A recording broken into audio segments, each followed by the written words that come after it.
बिहार में नीतीश सरकार में मंत्री अशोक चौधरी हैं। सिर्फ मंत्री नहीं हैं, नीतीश कुमार के साथ साए की तरह हर वक्त नजर आते हैं।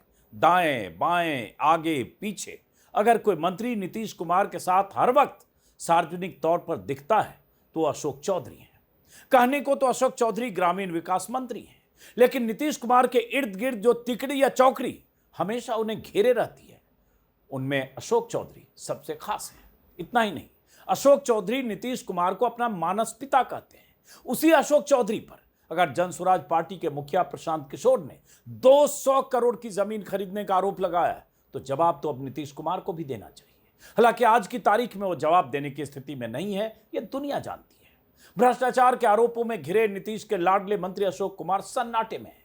मीडिया के सामने आने से कतरा रहे हैं। उन्हें समझ नहीं आ रहा है कि प्रशांत किशोर के दस्तावेजी सबूतों और बैंक अकाउंट के डिटेल के आधार पर लगाए गए आरोपों का क्या जवाब दें, कैसे जवाब दें। प्रशांत किशोर ने अपनी प्रेस कॉन्फ्रेंस में 2 दिन पहले जिस तरह से करोड़ों के ट्रांजैक्शन के डिटेल दिए हैं, वो अपने आप में एक बड़ा खुलासा है। ऐसा खुलासा जिसकी जांच हो जाए तो अशोक चौधरी और उनके परिवार का बचना मुश्किल होगा, ऐसा प्रशांत किशोर कह रहे हैं। प्रशांत किशोर की इस प्रेस कॉन्फ्रेंस के बाद बिहार की राजनीति में हड़कंप मचा है। आगे किसका नंबर आने वाला है यह पता नहीं। एनडीए सरकार में बैठे मंत्रियों में घबराहट है कि पता नहीं कब किसकी फाइल लेकर प्रशांत किशोर मीडिया के सामने आ जाए। प्रशांत किशोर ने अपने खुलासे की शुरुआत कुछ दिन पहले, कहें तो लगभग 2-2.5 महीने पहले, सबसे पहले बिहार बीजेपी के मुखिया दिलीप जायसवाल से शुरू की थी और अब स्वास्थ्य मंत्री मंगल पांडे से लेकर उप मुख्यमंत्री सम्राट चौधरी और बीजेपी सांसद संजय जायसवाल की कुंडली खोल चुके हैं। इतना कुछ होने के बाद भी बिहार बीजेपी के दिग्गजों की बोलती बंद है।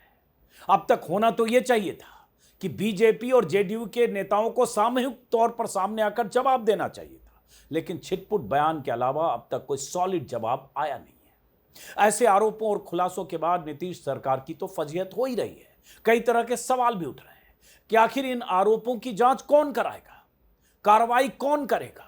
नीतीश कुमार के लिए भी कहा जा रहा है कि ऐसा नहीं हो सकता कि बतौर मुख्यमंत्री आप ईमानदार नेता की छवि का तमगा ओढ़कर बैठे रहें और आपकी सरकार के किसी मंत्री या उप मुख्यमंत्री पर आरोप लगें, आपके करीबी मंत्री पर करोड़ों की हेरा फेरी के आरोप लगते रहें।